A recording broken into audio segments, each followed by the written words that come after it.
La lettre des équipes Notre-Dame numéro 257, juin-septembre 2024. Les vertus, chemin avec Dieu. Bienvenue à toutes et tous pour ce nouveau podcast de la lettre. Vous retrouverez le sommaire de cette lettre dans la description du podcast.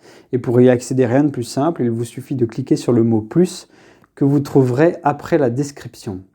Chaque article a un horodatage qui lui correspond. Il vous suffit de cliquer sur l'horodatage pour accéder directement à l'article qui vous intéresse. Nous vous souhaitons une très bonne écoute. Édito de Bertrand et Pascal Mazas, rédacteurs en chef. Chacune des vertus cardinales que nous avons essayé d'illustrer dans les lettres précédentes nous ont aidés à nous orienter dans notre vie quotidienne. Les vertus théologales, la foi, l'espérance et la charité, nous parlent, elles, directement de Dieu et nous aident à témoigner de son amour. Elles nous aident avant tout, nous rappelle le Père François Dutel, à nous émerveiller de ce qu'est Dieu, de ce à quoi il nous invite et de son amour. Rien que cela et tout cela. Mais quel sens aurait cet émerveillement s'il ne nous ouvrait pas à l'autre, s'il ne transformait pas notre regard sur les plus fragiles, regard qui, comme nous le montre Florence Gros, est une attitude intérieure qui fait appel à plus que nos yeux. Quel sens aurait cet émerveillement s'il ne nous faisait pas nous engager dans le monde avec une espérance qui regarde ce monde tel qu'il est aujourd'hui, fruit de l'histoire d'amour de Dieu avec sa création. Quel sens aurait cet émerveillement si nous n'ouvrons pas notre cœur à l'Esprit Saint, qui peut raviver notre foi lorsque nous perdons confiance, réveiller notre espérance lorsque nous sommes découragés et sans cesse adoucir notre cœur par amour. La charité est la porte d'entrée à l'amour de Dieu. Toutes les autres vertus conduisent à cette porte. Alors, en particulier, que la charité fraternelle grandisse sans cesse dans nos équipes. Une réussite de charité fraternelle, c'est un message de Dieu aux hommes, disait Henri Caffarel.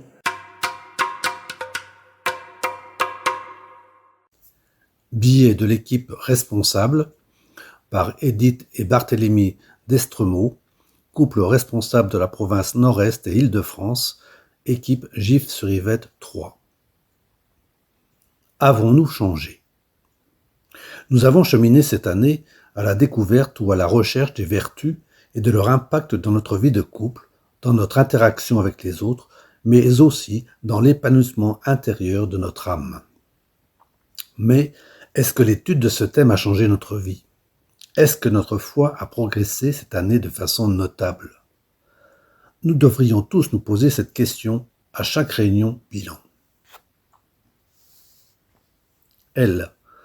Tu as vu ces équipiers sympas qui nous offrent le must-have qui s'appelle Les petites vertus du foyer ?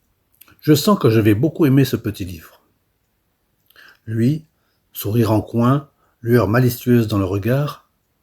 Pourrait-on dire que tu vas devenir une femme de petite vertu ? Trêve de plaisanterie. Arrêtons-nous et examinons l'année écoulée. Année passionnante de découverte et d'approfondissement des vertus. De fait, cette année ne s'est pas limitée à une simple étude intellectuelle des vertus. Nous avons été appelés à les incarner dans nos vies quotidiennes, à devenir des exemples vivants pour notre entourage et notre communauté.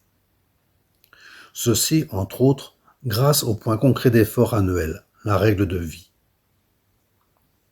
En cultivant nos vertus, nous avons découvert qu'elles étaient comme des ingrédients essentiels d'une recette de vie épanouie.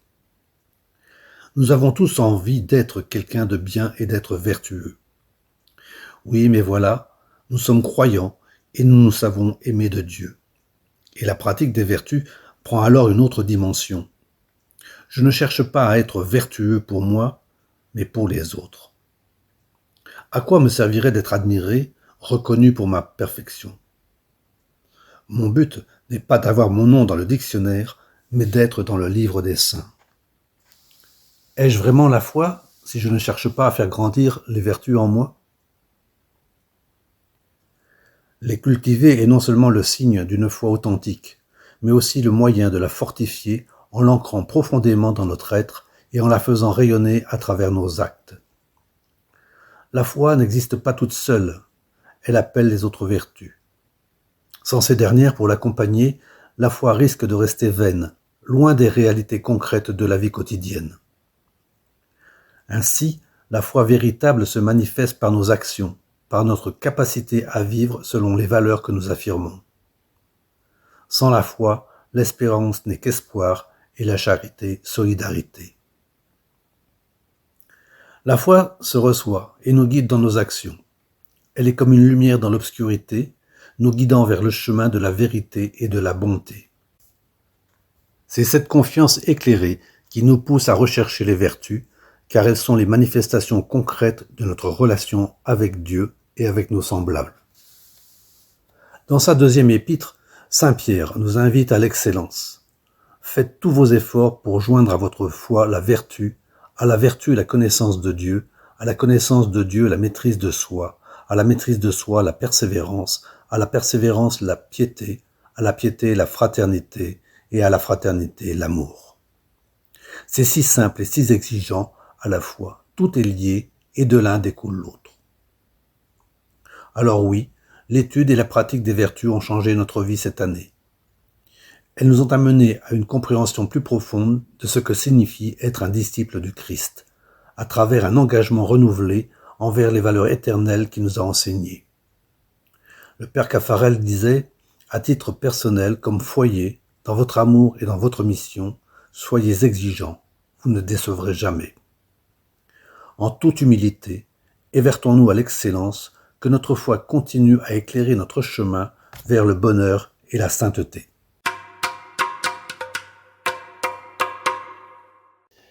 Le sourire de Marie, la charité est bien plus que la charité.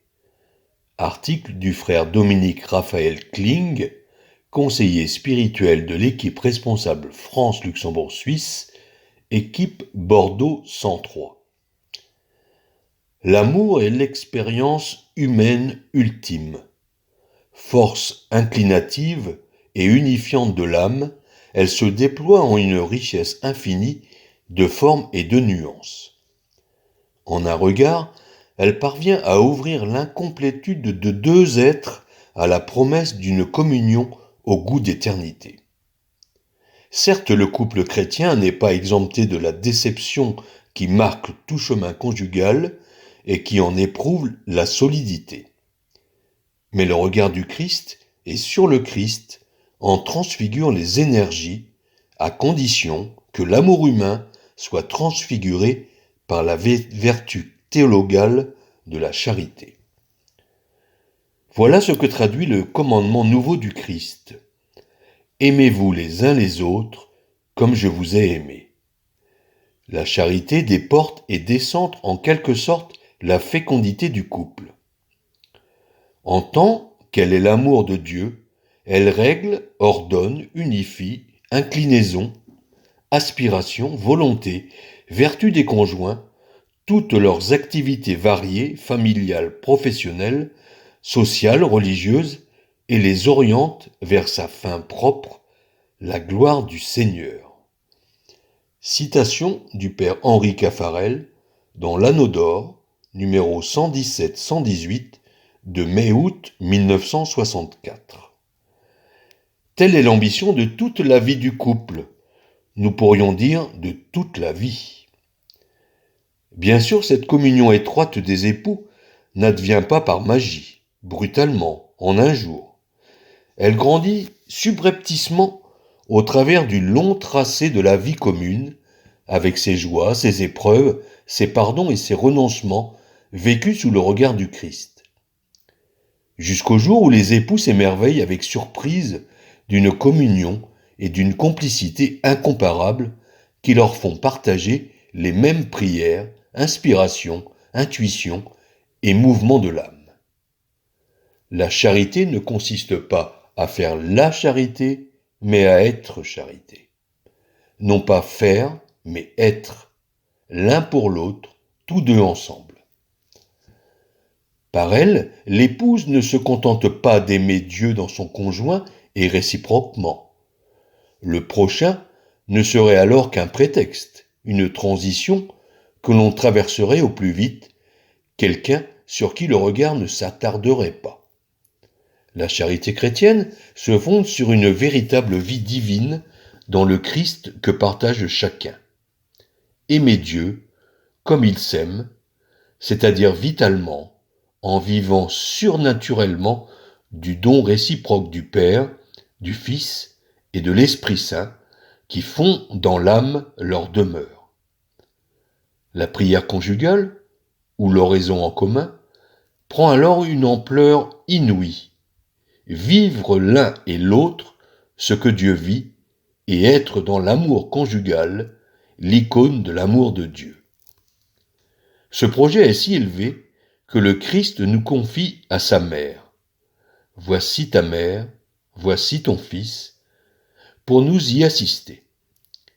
La dénomination des équipes Notre-Dame l'indique, de même que la consécration du mouvement à Marie lors du centenaire de la proclamation de l'Immaculée Conception en la Pentecôte 1954.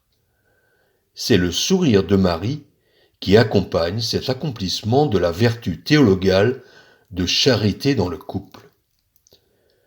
Tous les foyers de nos équipes s'ouvrent à vous, Marie. Demeurez chez nous. Enseignez-nous votre Fils. Apprenez-nous à l'aimer et à l'imiter. Veillez sur nos enfants, et parmi eux, faites éclore nombreuses les vocations sacerdotales et religieuses. Que votre prière obtienne à nos familles, comme elle l'obtint aux apôtres rassemblés dans le Cénacle, la plénitude des dons du Saint-Esprit. Et que désormais, il nous soit impossible de ne pas aller, comme les apôtres, annoncer les merveilles de Dieu, et très particulièrement les merveilles du sacrement de mariage à ceux qui les ignorent. En l'anniversaire de cette consécration, laissons le sourire de Marie guider et présider la croissance de notre charité. Rubrique Orientation de l'année. Des vertus pour nous émerveiller, par le père François Dutel, équipe Lyon 193. Parmi les vertus morales, 4 ont la qualification de vertus cardinales, dont l'étymologie nous éclaire. Dans une ville romaine, il y avait 2 rues centrales qui gouvernaient toute la circulation de la vie, le Cardo et le Decumanus, qui partageaient toute ville en 4 parties.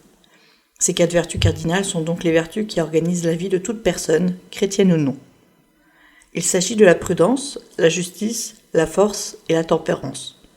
Sur le plan chrétien, nous trouvons aussi les vertus théologales qui sont au nombre de 3, la foi, l'espérance et la charité.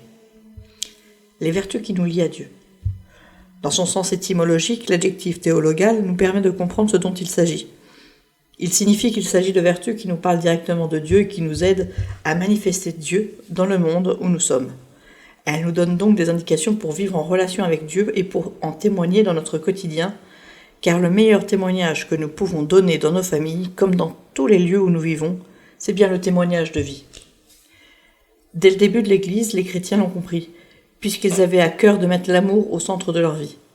C'est ce que rapporte Tertullien, qui notait que les païens regardaient vivre les chrétiens, s'émerveillaient en disant « Voyez comme ils s'aiment ». Cela correspondait à la demande de Jésus. « Aimez-vous les uns les autres comme je vous ai aimés ». Chacune à leur manière, les vertus théologales nous aident donc à être en relation avec Dieu.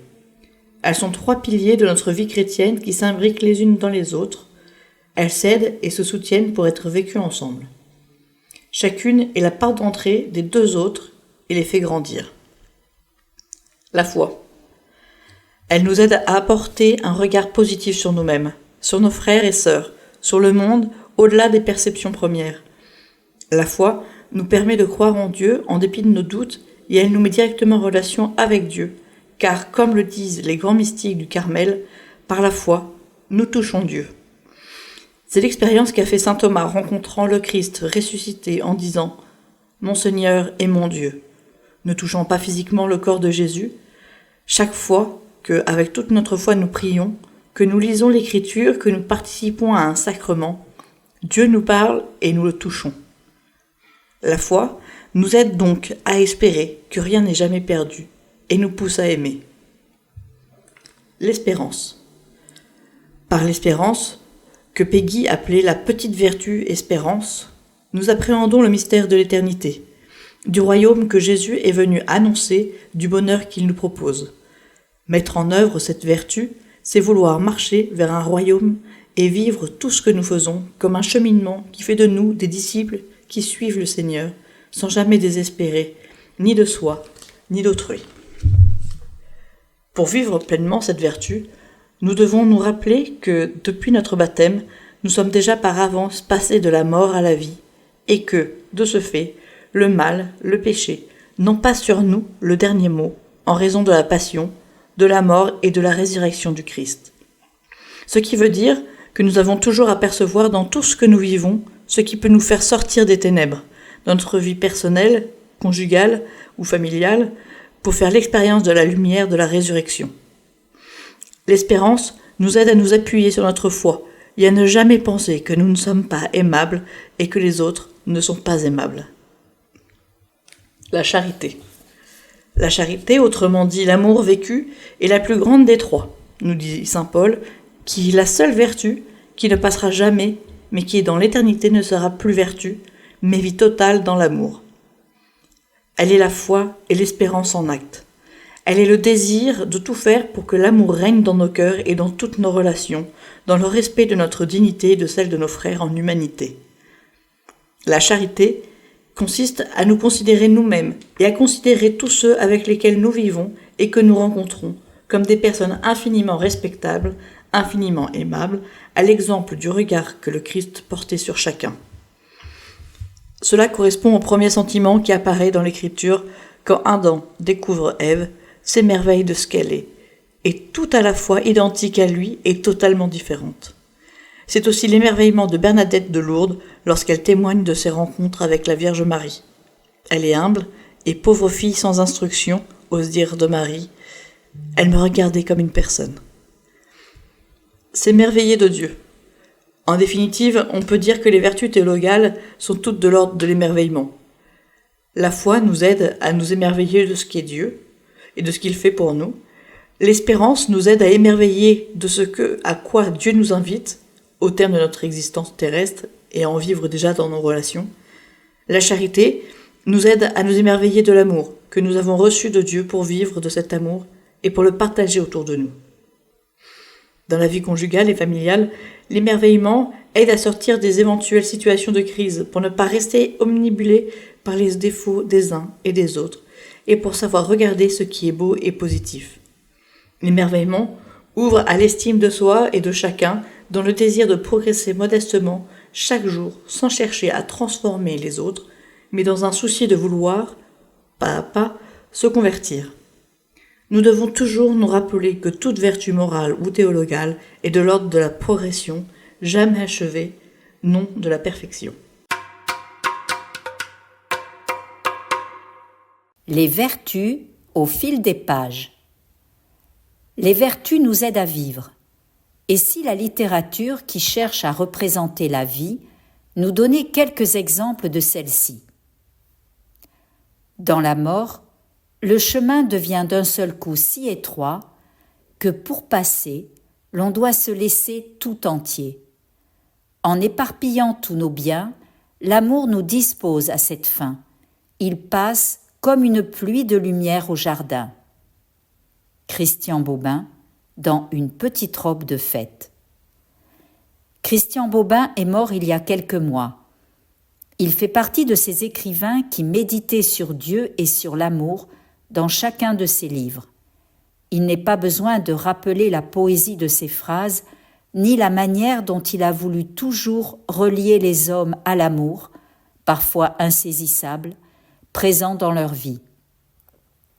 On peut seulement être touché par la lucidité de ces paroles qui nous rappellent la porte étroite de l'Évangile et disent le dénuement qui accompagne la fin de l'existence, l'importance de l'amour qui nous emplit d'espérance au seuil de la mort. Quelle espérance dans un monde désespérant. Un article de Xavier de Benazé, SJ, délégué Laudato Si pour la province jésuite Europe occidentale francophone, coordinateur du projet d'éco-centre spirituel au Châtelard. Les nouvelles de la maison commune ne sont pas bonnes, et il n'y a pas de raison qu'elles s'améliorent structurellement, au moins dans la décennie à venir. Ce n'est pas un pessimiste en mal de fin du monde qui le dit. C'est le pape, dans l'exhortation Laudate Deum parue en octobre 2023.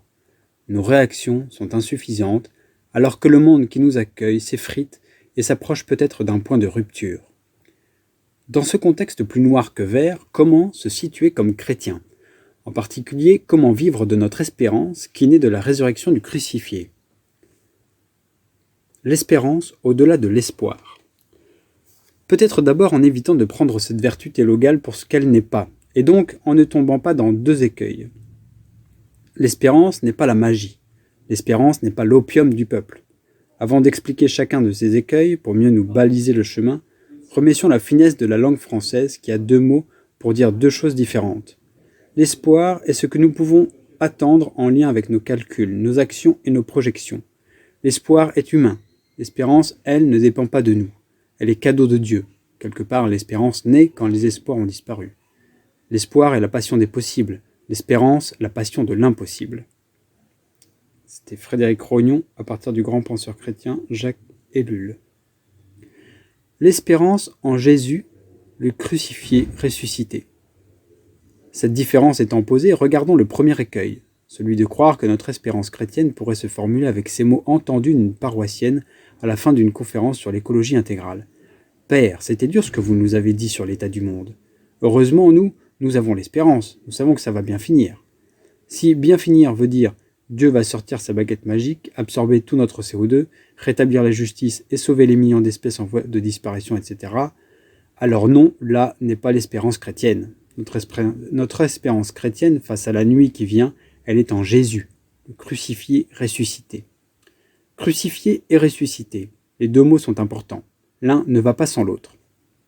Ressuscité d'abord, car c'est au petit matin de Pâques que naissent notre foi et donc notre espérance chrétienne. Ressuscité avec cette promesse que Dieu engage tout de lui-même pour nous dire que la vie, sa vie, est plus forte que la mort, que nos nuits collectives ne sont pas le dernier mot de l'histoire, comme nos péchés personnels ne sont pas des prisons de culpabilité qui nous enferment, mais par la grâce du crucifié ressuscité, sont devenus des sources où s'abreuver en direct à la miséricorde de Dieu, à son amour qui est plus fort que la mort, que nos haines, que nos absurdités de masse, que nos péchés et nos errances. Crucifié ensuite, mais en fait en même temps, vous aurez bien saisi que l'un ne va pas sans l'autre. Car Jésus, lui qui est vivant au matin de Pâques, est aussi celui qui souffre la passion et meurt sur le bois du supplice. Notre espérance est là, en même temps que dans la vie victorieuse dans l'aube pascale. Notre espérance est là, dans la contemplation de ce Jésus qui va au calvaire, de cette humanité souffrante où la divinité veut se cacher. Alors, quelles que soient les nuits que nous traversons personnellement et collectivement, nous avons en lui la garantie d'un Dieu qui se fait proche, qui nous tient par la main et sur qui nous pouvons appuyer nos croix, avec la garantie qu'il nous précède toujours dans nos obscurités, jusque dans la mort.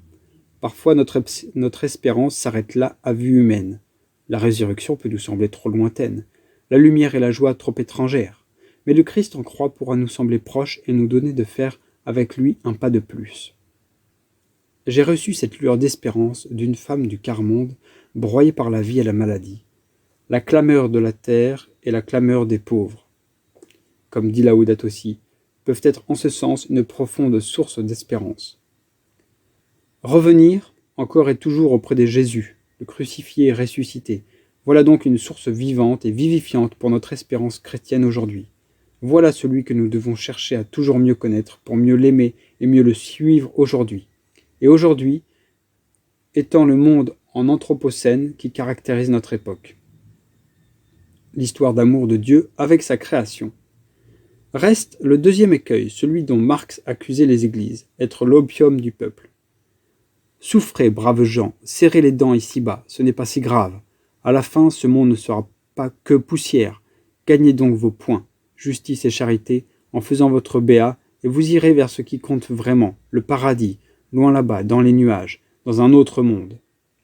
Notre espérance ne servirait alors qu'à nous ouvrir une échappée vers un meilleur sans souffrance, nous donnant juste la force de survivre encore un peu aujourd'hui, mais sans intérêt pour cette vallée de larmes et ceux et celles qui la peuplent avec nous. Mais là n'est pas notre espérance chrétienne, ce serait l'assimiler à une vertu qui ne regarde que la fin.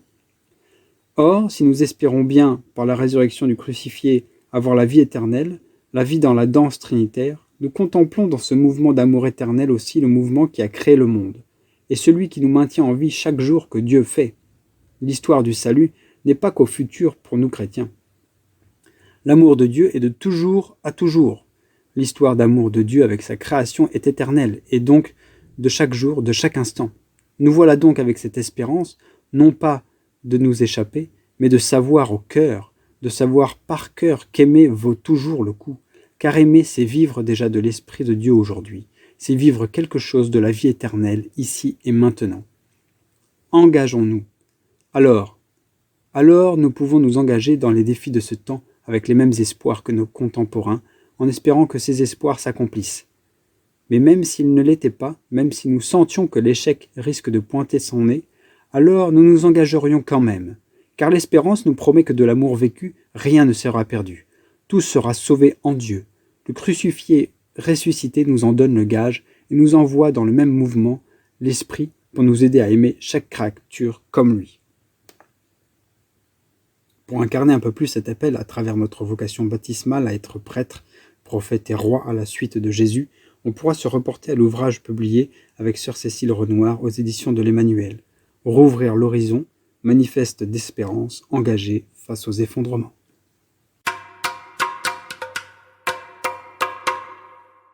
La charité commence par un regard, un article de Florence Gros, directrice de la Fondation OCH.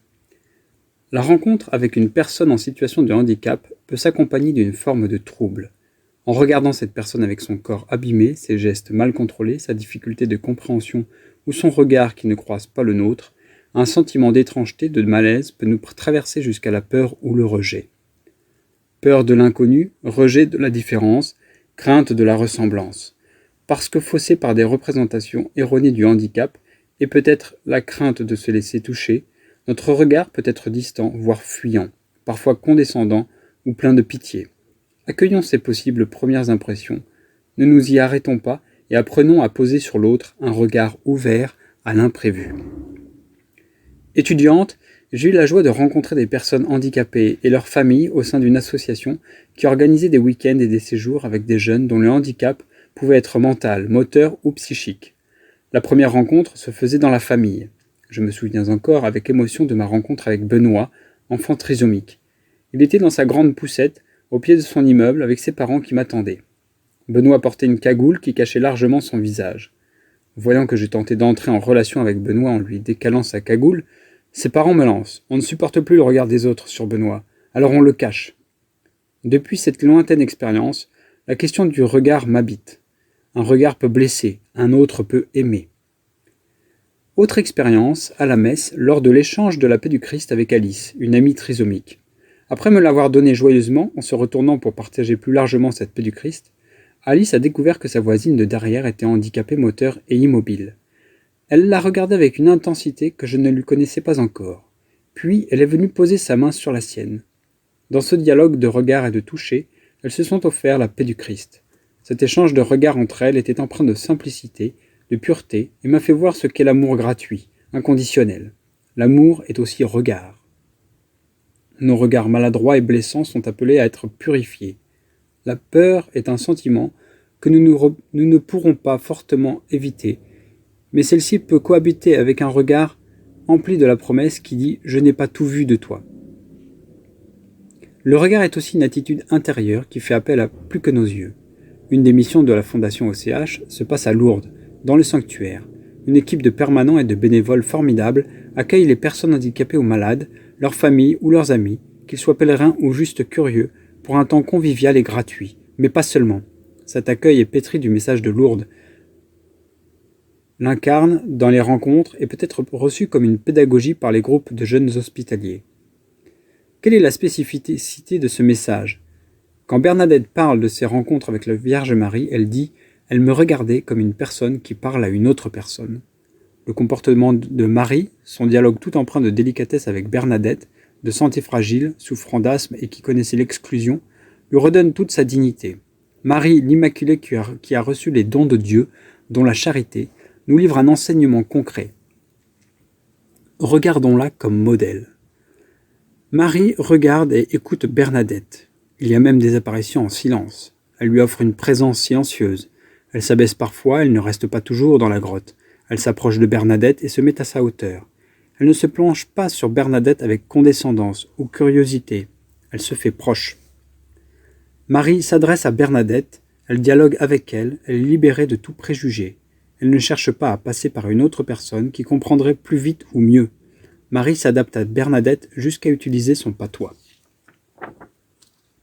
Marie adresse à Bernadette de vrais sourires, sans pitié. Marie demande à Bernadette de venir pendant 15 jours. Dans la durée, la qualité de leur relation se construit. Marie invite Bernadette à prier avec elle. Ensemble, elles disent le chapelet. En créant un échange, Marie dit à Bernadette la confiance qu'elle a dans sa prière. Marie ne surprotège pas Bernadette, alors que Bernadette est asthmatique. Marie lui donne rendez-vous dans le trou d'humidité qu'est Massabielle, en plein mois de février. Marie ne freine pas Bernadette. « Voulez-vous me faire la grâce de venir ici ?» Une question pleine de délicatesse. Marie vouvoie Bernadette. Elle fait appel à la liberté de Bernadette comme Jésus le fait avec l'aveugle Bartimée par exemple. « Que veux-tu que je fasse pour toi ?» Marie dit à Bernadette qu'elle est une grâce pour elle. « Je ne vous promets pas le bonheur de ce monde, mais de l'autre. » Marie ne fait pas de fausses promesses, elle construit tout de suite une relation de vérité. La pédagogie de Marie irrigue toutes les missions de l'OCH. Cette pédagogie est un trésor à s'approprier pour que le handicap et la maladie n'aient jamais le dernier mot dans nos rencontres. Par notre regard, la personne en situation de handicap doit savoir que nous croyons que sa vie est féconde, que nous croyons qu'elle est une richesse pour le monde. Notre regard doit être invitant. Ne dévisageons pas le handicap ou la souffrance, mais regardons la personne souffrante comme une personne infiniment aimable, infiniment précieuse. Cela ouvre un chemin et peut faire jaillir la vie.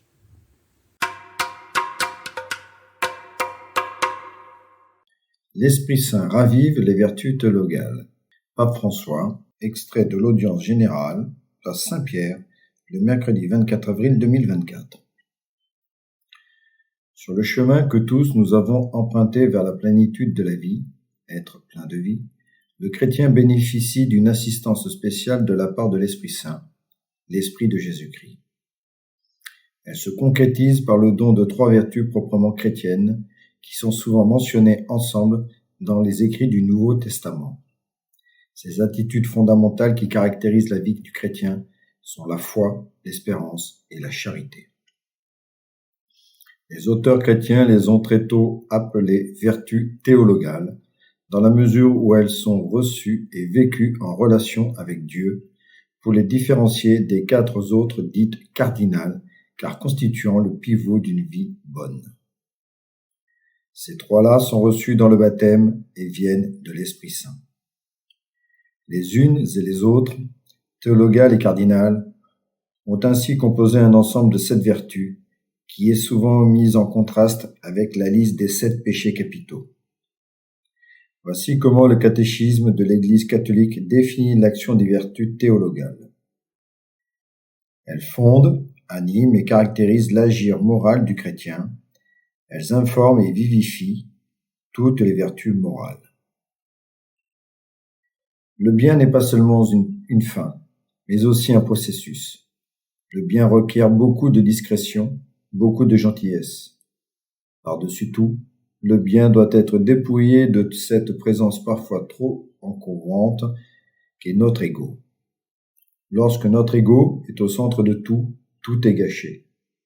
Si chaque action que nous accomplissons dans la vie, nous ne l'accomplissons que pour nous-mêmes, cette motivation est-elle vraiment si importante? Le pauvre ego prend le dessus sur tout, et c'est ainsi que naît l'orgueil.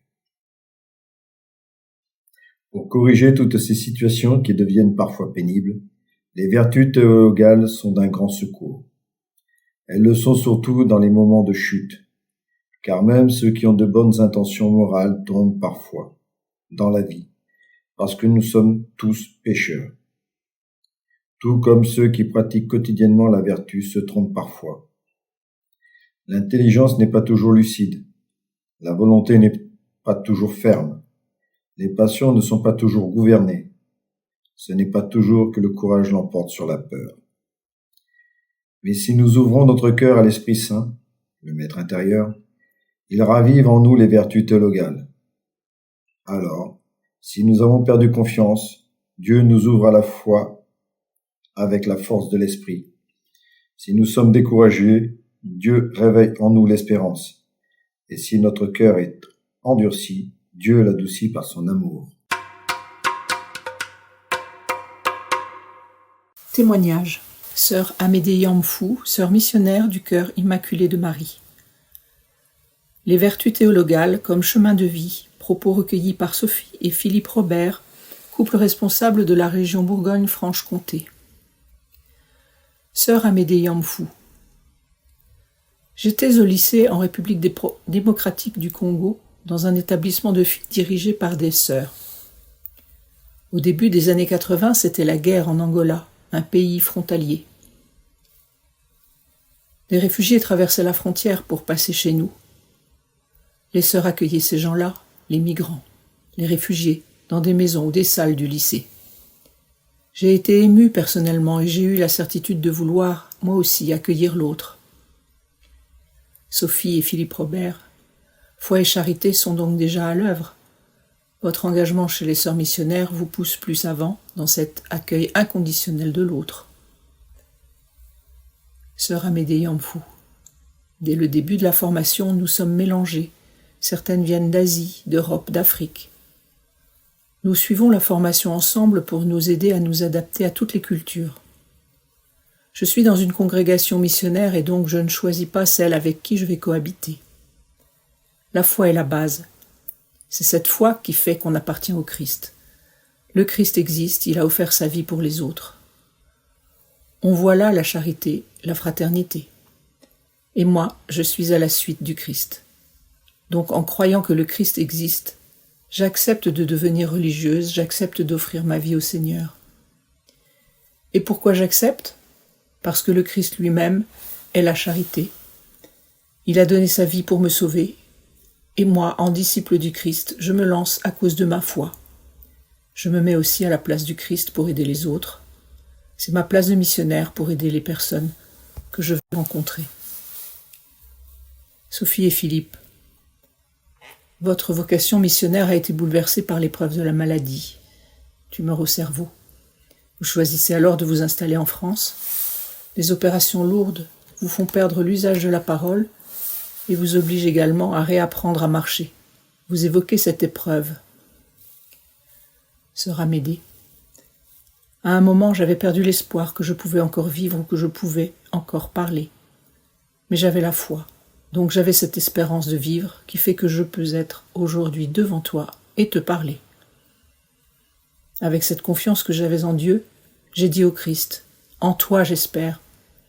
Et c'est cette espérance-là que je transmets aussi aux personnes que j'accompagne actuellement à l'hôpital, comme aumônières. Sophie et Philippe. Aujourd'hui, Amédée, dans cette mission d'aumônière à l'hôpital, vous êtes signe vivant de la foi et de l'espérance. Vous évoquez une rencontre faite il y a quelques semaines à l'hôpital. Sœur Amédée, j'ai rencontré récemment un homme de 52 ans qui avait demandé à mourir. Le jour de ma venue, il avait réclamé un papier qu'il souhaitait signer permettant au corps médical de mettre fin à ses jours. Lors de notre rencontre, il s'est mis à pleurer, disant qu'il était en train de pourrir vivant. Cet homme avait été amputé d'une jambe et l'autre commençait à être atteinte. J'ai parlé avec lui 1 heure durant. Il me tenait les mains. Je lui ai redit simplement que la vie est précieuse. Il a exprimé sa solitude, son arrivée seul, son anniversaire seul à l'hôpital. Je lui ai déclaré que je reviendrais le lendemain. Lorsque je suis entrée dans sa chambre, il m'a annoncé « Je vais vivre, je veux vivre ». Ce jour-là, je me suis dit « Mon Dieu, on peut donc redonner cet espoir, cette envie de vivre ». Ce monsieur m'a demandé « Mais quelle idée vous avez eue de passer à ce moment-là » C'est Dieu qui m'a inspiré. Sophie et Philippe, dans votre vie, foi, charité, espérance s'entremêlent dans toutes vos décisions et transparaissent dans les actes de votre vie, à l'image de ces saints que vous citez en modèle. Sœur Amédée, pour vous, dans les foyers, prenez ces modèles. Sainte Rita, Saint Joseph, Sainte Monique. Ce sont des personnes persévérantes et charitables, et pourtant tout n'allait pas de soi dans leur foyer. À cause de la charité et de leur foi, elles ont continué à espérer. Elles n'ont pas baissé les bras, pas abandonné, malgré les souffrances et les épreuves de leur vie. Vous aussi, soyez sûrs de cela et répétez-vous lorsque vous traversez des épreuves. Cela va aller. Et regardez Sainte Monique. Son fils Augustin est devenu évêque. C'est un beau témoignage. Notre couple a un chemin vers Dieu. Solène et Jean-Pierre Mestivier, couple responsable de la région Centre. Nous sommes mariés depuis 50 ans et avons intégré les équipes Notre-Dame 4 mois après notre mariage. Que serait notre foi aujourd'hui si nous n'avions pas cheminé au sein des équipes Notre-Dame ? Nous nous étions fixés de vivre sous le regard de Dieu en prenant des engagements. Les équipes Notre-Dame nous plaisaient. Tous les thèmes d'études nous ont permis d'approfondir notre foi, surtout dans les moments difficiles de notre vie. Nous avons toujours vécu dans l'espérance et sommes persuadés que Dieu nous a donné la foi, l'espérance et la charité. Nous en rendons grâce. Vivre et pratiquer ces vertus, c'est donner et se donner dans les divers engagements que nous avons au sein d'associations et dans notre paroisse. Sacristine, équipe liturgique, fleurissement de l'église, préparation au mariage. N'ayons pas peur de prier et de témoigner de l'amour de Christ qui nous guide et nous fortifie dans l'objectif du salut. Nous ressentons actuellement de la souffrance en voyant nos enfants s'écarter de cette voie que nous offre le Seigneur. Nous avons pourtant semé. Dieu a mis sur notre route la patience et notre heure n'est sans doute pas la sienne. Alors, espérons. Notre désir aujourd'hui, c'est de témoigner de notre foi, joie de croire et joie de vivre dans l'amour. Notre espérance, c'est de tendre à la sainteté. Cela nous donne envie de la faire partager aux autres et en équipe. Vivre notre foi, c'est méditer les bienfaits que nous apportent les vertus dans nos engagements. Cela nous donne la force d'agir pour annoncer la bonne nouvelle du Christ ressuscité. Les vertus théologales sont des moyens voulus par Dieu pour permettre d'accéder à la sainteté. Jésus nous a montré le chemin. Cette voie est souvent difficile et semée d'embûches, car nous tombons, mais nous savons que nous nous relèverons. Nous savons que, grâce au sacrement que Jésus nous a donné, nous serons appelés à avancer sur ce chemin de bonheur que Dieu nous a promis. Cette marche que nous faisons en couple, nous l'avions programmée ensemble. Notre prière conjugale journalière en présence du Seigneur nous accompagne dans nos tâches. Des retraites spirituelles pour nous fortifier par la lecture et l'écoute de la parole de Dieu. Alors sachons rendre grâce et transmettre du mieux que nous pouvons à nos frères ces vertus d'accueil, de fraternité et d'amour. Le Père Henri Caffarel a mis nos pieds sur ce chemin de bonheur vers Dieu. Nous essayons d'en l'emprunter. Il nous a dit priez, priez, priez. La route est encore longue, mais patience. La foi, l'espérance et la charité sont là pour parvenir à la plénitude de nos âmes. Notre thème de l'année prochaine, l'Eucharistie, source de mission. Un thème d'année doctrinal. N'avons-nous pas des questions plus vitales à traiter ? Certes, nous pouvons être tentés de penser que Jésus est toujours à nos côtés sans que nous ayons besoin de nous rendre en communauté dans un lieu spécifique pour nous souvenir de lui et vivre de lui. Mais la messe n'est pas une parenthèse où nous laisserions nos côtés joie, angoisse, soucis, préoccupations, travaux, amour et aversion qui constituent notre vie réelle. S'appuyer sur l'Eucharistie, ce n'est pas s'éloigner de la vie réelle, mais être capable de l'affronter dans toute sa radicalité et son exigence. Que nous révèle l'Eucharistie? Quelle lumière nous donne-t-elle? Avec un regard eucharistique sur la vie, que voyons-nous de plus? Comment l'Eucharistie nous encourage-t-elle dans notre mission? Comment vivons-nous l'Eucharistie en tant que couple, en tant que membres des équipes Notre-Dame? Participer à la messe nous donne l'énergie et la motivation nécessaires pour les différents services auxquels nous sommes appelés. Et les vrais fruits d'une célébration eucharistique apparaissent dans ce que nous faisons une fois que nous avons quitté l'Église. Le thème aborde la manière dont nous nous situons de prime abord devant ce sacrement en partant des 4 verbes clés: prendre, bénir, partager, donner. De l'institution de l'Eucharistie dans l'Évangile de Saint Luc. Puis, il nous invite à réfléchir sur le dimanche, jour du Seigneur, sur les différentes parties de la messe, sur les liens entre la demande de Jésus de faire cela en sa mémoire, et enfin la manière dont nous lions l'Eucharistie à notre vie chrétienne. Rubrique Spiritualité conjugale. Prendre soin de l'âme de mon conjoint, un article d'Alex et Maude Loriot-Prévost, fondateurs de la communion Priscille et Aquila. Prendre soin de son conjoint, lui rendre service, essayer de lui faire plaisir ou être attentionné et aimant font partie de notre quotidien, au moins de nos intentions, de notre référentiel conjugal, de notre b.a.-ba du bon conjoint. Nous essayons ainsi de vivre notre sacrement de mariage. En revanche, prendre soin de l'âme de notre époux ou de notre épouse est moins évident.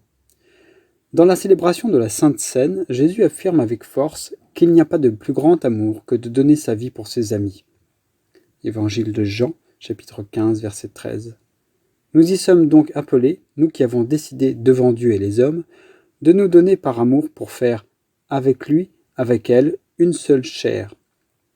Genèse, chapitre 2, verset 24. C'est donc notre vocation spécifique, faire un, construire et vivre une communion d'amour et de joie de tout notre être, en jubilant comme Adam à la vue d'Ève. Voici l'os de mes os, la chair de ma chair. Genèse, chapitre 2, verset 23. Faire une seule chair conjugale concerne tout notre être, donc toutes ses dimensions, corps, cœur, esprit et âme, chacune de ces facettes étant à la fois distincte et en profonde symbiose avec les autres. Ce qui nous intéresse plus particulièrement ici est ce lien d'âme à âme entre les époux, leur communion spirituelle. Celle-ci se construit par la prière personnelle et celle du couple, l'écoute de la parole de Dieu, par des lectures et des formations spirituelles, une vie sacramentelle. La communion spirituelle grandit également selon la qualité des autres facettes de notre une seule chair conjugale. La tendresse et la sexualité, l'affection et la complicité, l'amitié et le partage, le service et le respect de l'autre.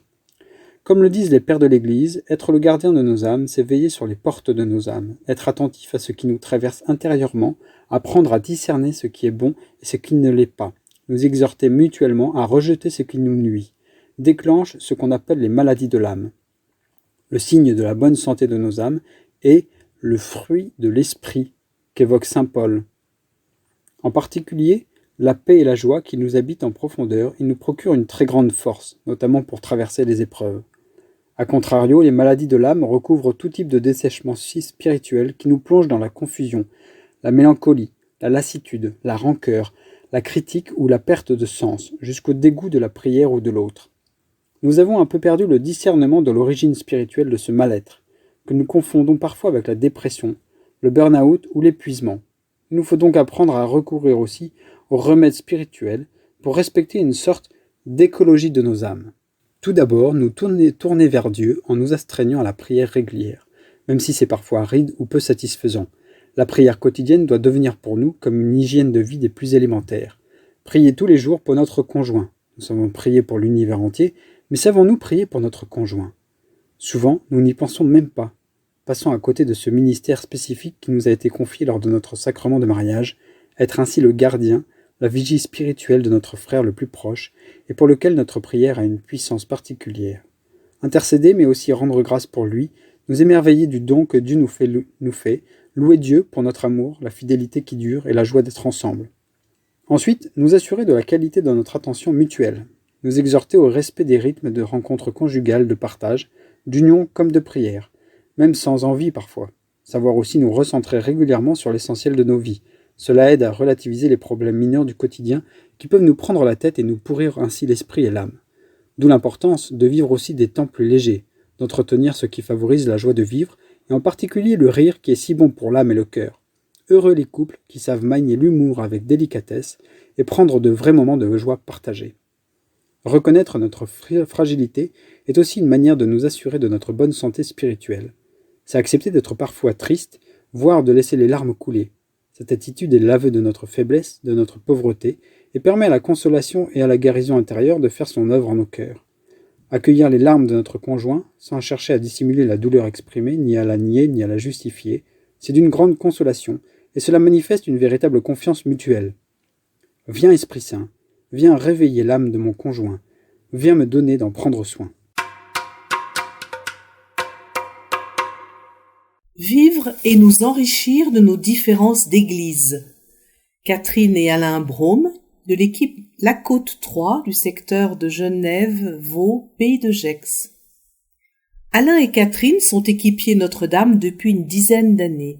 Ils ont 2 enfants et 37 ans de mariage. Catherine est catholique et Alain évangélique. Propos recueillis par Marilyn et Étienne Cholin de l'équipe Chambéry 20. Étiez-vous de confession différente avant votre mariage? Alain. Ma maman était catholique et mon papa protestant. J'ai été baptisé protestant. Puis je suis devenue évangélique. Catherine. Je suis catholique et j'ai grandi dans une famille très pratiquante. Y a-t-il eu des particularités pendant votre célébration de mariage? Catherine. Nous avons désiré un mariage œcuménique. Le prêtre qui m'a accompagné pendant toute mon enfance, l'abbé Gérard Aubry, fervent défenseur de messes partagées avec les protestants, a tout de suite été d'accord. Avec Alain, nous avons décidé que la communion serait au pain et au vin. Nous avons pétri le pain ensemble, un souvenir fort.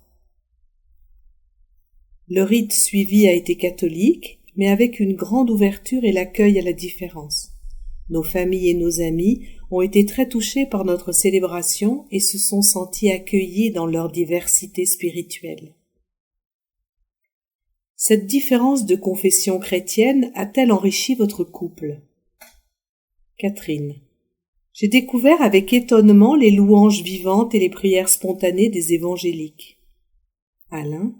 Je me suis ouvert à la foi catholique et j'ai appris à connaître ses rites. Je pense que les différentes branches du christianisme sont comme les différentes facettes d'un diamant. Chacun reflète la lumière du Christ à sa façon. A-t-elle été source de difficultés, de tensions entre vous? Catherine. Oui, les débuts en église évangélique ont été difficiles. Je me sentais mal à l'aise. J'ai eu de la peine à accepter leur culture d'évangélisation. Alain a changé plusieurs fois d'église et progressivement, l'ambiance devenait plus mesurée et adaptée à la foi catholique. C'est devenu plus facile. Alain, je trouvais que les messes catholiques étaient trop solennelles. Avez-vous été amené à faire des compromis, des concessions, des négociations? Oui, nous en avons beaucoup parlé ensemble et ce n'est pas fini. La question de se séparer pour notre messe culte du dimanche n'est pas envisageable pour moi. Je pense que notre croyance ne doit pas nous conduire à une séparation physique. Nous avons finalement décidé de partager nos dimanches et d'aller ensemble 1 fois sur 2 dans notre église. Ça peut être compliqué quand l'un ou l'autre désire s'investir dans sa paroisse. Et vos enfants, comment avez-vous fait pour la transmission religieuse? Catherine. Ils ont grandi dans la foi catholique et sont baptisés et confirmés. À l'époque, ils n'appréciaient pas particulièrement les cultes spectaculaires et animés des églises évangéliques. Ils sont restés catholiques. Quelles sont vos convergences et divergences au niveau spirituel? Catherine. J'ai besoin de plus de recueillement et de calme intérieur pour entrer dans la prière. Alain. Nous avons le même Dieu, le même Christ, la même Bible. Il me semble que Marie prend parfois la place de Jésus. Quels sont les fruits de cette différence? Catherine. J'ai appris à prier à haute voix et à me sentir plus libre dans mes mouvements. Alain. Je suis plus ouvert, j'ai mieux compris les différences entre catholiques et évangéliques. Concrètement, quelle est votre pratique religieuse? Catherine, nous sommes tous les deux intégrés dans les deux paroisses et jamais nous n'avons eu de remarques ou de questions concernant notre foi. Nous prenons la communion dans les deux églises. Mais je ne sors pas d'un culte comme d'une messe. Une célébration catholique me ressource, un culte me redynamise. Alain, les célébrations catholiques sont de plus en plus vivantes dans notre paroisse, notamment en raison de groupes de jeunes qui animent et chantent. Je me sens de mieux en mieux. Comment vous sentez-vous dans le mouvement des équipes Notre-Dame? Catherine, dès notre première rencontre, nous nous sommes sentis accueillis tels que nous sommes. Avec sa différence, Alain apporte un ressenti personnel très intéressant pour notre équipe. Cela enrichit tout le monde. Dans chaque réunion brassée, nous informons les autres équipiers de notre différence, et cela se passe toujours très bien. Comment vivez-vous les points concrets d'effort et notamment la prière conjugale, l'oraison ou la retraite? Catherine. La prière conjugale a été pour moi un défi, mais aujourd'hui je me sens plus à l'aise. Nous avions déjà l'habitude de faire des retraites ensemble à Thésée, à Bex, en Suisse, ou ailleurs dans un monastère en France. Une anecdote à partager? Catherine. Lorsque nous allons à la messe à la paroisse catholique, il arrive souvent qu'on demande à Alain de lire les lectures, ce qui me rend très heureuse. Mémoire, raison et volonté par Emmanuel Réblier, membre du cabinet Raphaël. Je dis donc qu'il y a la Trinité créatrice, Père, Fils et Saint-Esprit, des mains de laquelle est tombée la Trinité créée, mémoire, raison, volonté. Il y a encore la Trinité par laquelle celle qui est tombée se relève, c'est la foi, l'espérance et la charité. Mis en route par ces mots lumineux de saint Bernard, voyons comment la Trinité créée, mémoire, raison et volonté, se met en acte au cœur de nos vies conjugales, pour le meilleur ou pour le moins bon. On pourrait presque dire qu'il existe 3 mémoires, une pour chacun de nous, et une commune fruit et témoin de la durée de notre couple. C'est toujours une expérience touchante de proposer aux membres d'un couple de noter chacun de son côté les petits événements les plus marquants de leur vie, puis de découvrir leurs listes respectives. Ce qui se retrouve sur les 2 listes, c'est le reflet de la mémoire du couple. Un événement fort pour l'un, déménagement, naissance, deuil, changement de travail, peut ne pas apparaître sur l'autre liste. Et l'on touche alors de près le mystère de la résonance intime, phénomène singulier unique et donc potentiellement différent.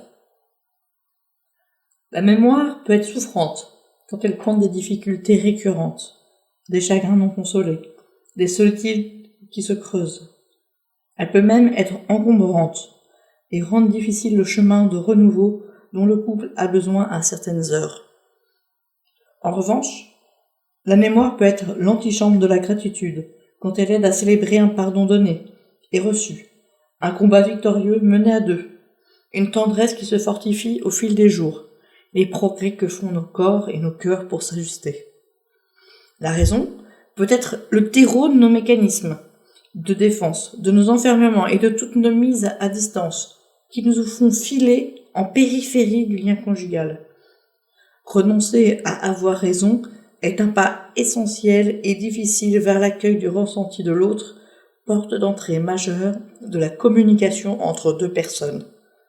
Mais il est aussi vrai que l'on est beaucoup plus intelligent à 2 que tout seul. L'apprentissage pour découvrir la langue maternelle de l'autre, celle de ses émotions ainsi que sa carte du monde, dilate sérieusement les périmètres des raisonnements de chacun. Aimer, c'est vouloir aimer. Cette volonté se décline chaque jour. Vouloir le bien de l'autre, vouloir rester fidèle, vouloir pardonner, vouloir durer, vouloir croire à l'avenir de notre couple quand la tempête monte. Cette volonté s'exerce dès l'échange de nos oui. Elle relaie notre liberté qui supporte ce oui et lui donne toute sa validité. Cette volonté est régulièrement attaquée. S'invite alors le combat spirituel, humain, psychologique, où nous avons à rechoisir le lien. À tous les détours de notre vie conjugale, nous avons besoin d'être sauvés, fortifiés, relevés, consolés, pacifiés, éduqués. Les 3 vertus théologales nous sont données comme des trésors ou puisés à profusion pour que notre alliance soit toujours plus pétrie d'Esprit Saint. Rubrique Nos outils pour cheminer. Cyprien et Daphrose, vertueux jusqu'au martyre. Un article de Anne-Claire Hitchens. Une famille pour le ciel. Titre un récent ouvrage relatant la vie de ce couple rwandais assassiné le 7 avril 1994 lors du génocide commis contre les Tutsis. Il y a 10 ans, s'ouvrait le procès en canonisation de Cyprien et Daphrose Rugamba. Il pourrait aboutir à leur béatification ainsi qu'à celle de 6 de leurs 10 enfants et d'une nièce, exécutée avec eux à Kigali. Le Rwanda sera peut-être le premier pays à vénérer une famille entière comme modèle pour toutes les familles. Je suis convaincu que la sainteté existe parmi ceux qui se trouvent ici parmi vous, dans votre peuple rwandais, dans vos mariages, vos familles. J'en suis convaincu. Tout ce que je dois vous souhaiter, c'est que ce couple canonisé vienne du Rwanda, nous dit Saint Jean-Paul II le 8 septembre 1990, lors de son voyage au Rwanda. Cyprien et Daphrose ont sans doute entendu ces propos du pape, venu en visite alors que les tensions reprenaient dans leur pays. Ils ont probablement aussi espéré que cela aiderait les Rwandais à se réconcilier pour vivre en paix. Tous leurs engagements allaient dans ce sens, en particulier depuis la reconversion de Cyprien en 1982.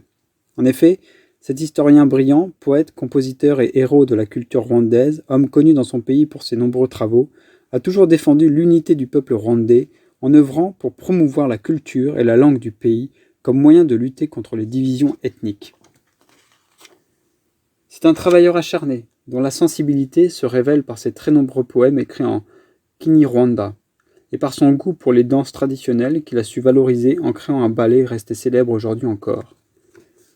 Mais à 40 ans, et malgré un passage au séminaire dans sa jeunesse, il vit éloigné de Dieu et se montre difficile dans sa vie privée. Il répudie même pendant 8 mois sa femme Daphrose et a un enfant d'une relation extra-conjugale. De son côté, Daphrose est une jeune femme extrêmement pieuse, dont les armes principales sont le pardon et la prière pour son mari. Mère aimante et attentive à chacun de ses enfants, elle accepte d'élever Emerita, la fille de Cyprien, comme sa propre fille. Cyprien est alors une personnalité reconnue, directeur de l'Institut national de recherche scientifique à Butare, dans le sud du pays. Il travaille beaucoup, s'enfonce dans l'incroyance et retourne aux rites ancestraux. En 1981, il tombe malade et sa guérison inexpliquée lui apparaît brutalement comme le fruit de la prière de sa femme. Il retrouve la foi.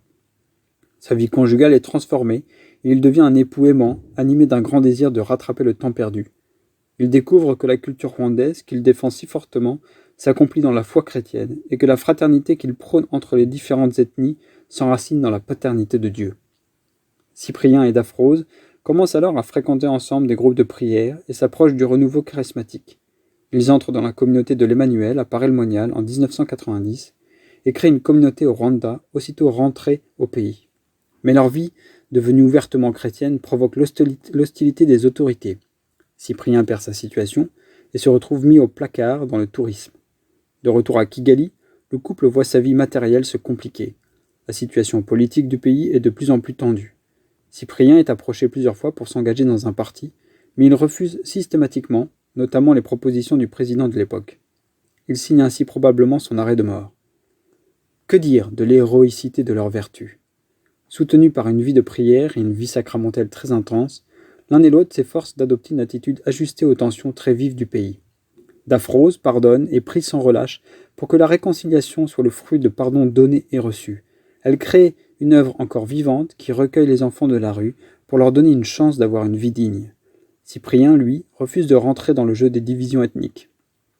Tous deux exhortent leurs amis à la douceur et à l'amour pour être de véritables instruments de paix et impressionnent leur entourage par leur vie de foi, d'espérance et de charité. Leur témoignage le plus édifiant est évidemment celui de leur mort. Ils sentent l'imminence du danger, ils passent la nuit du 6 au 7 avril 1994 en prière devant le Saint-Sacrement installé dans la chapelle de leur maison. Au petit matin, Cyprien répond au soldat qui fait éruption chez lui et qui lui demande s'il est toujours chrétien. « Oui, je suis très chrétien. Mon costume de danseur est préparé si le roi m'appelle.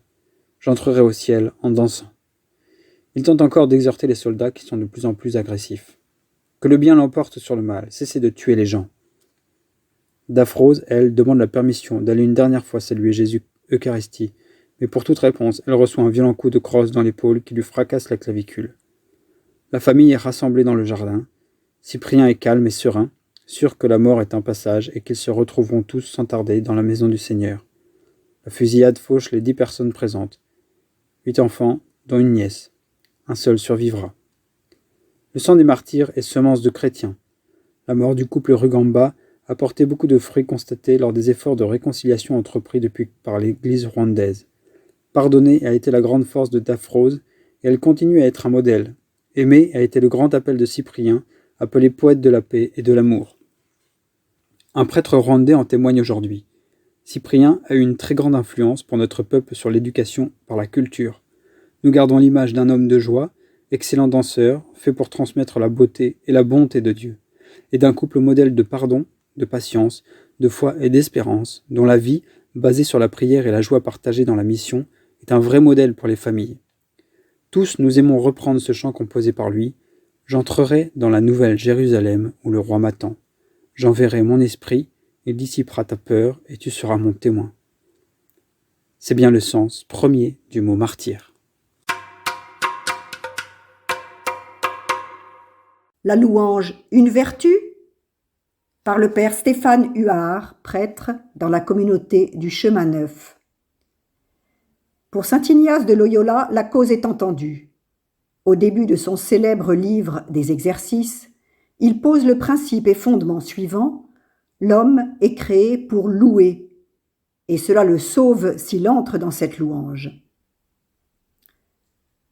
Premièrement, reconnaître la main du Seigneur.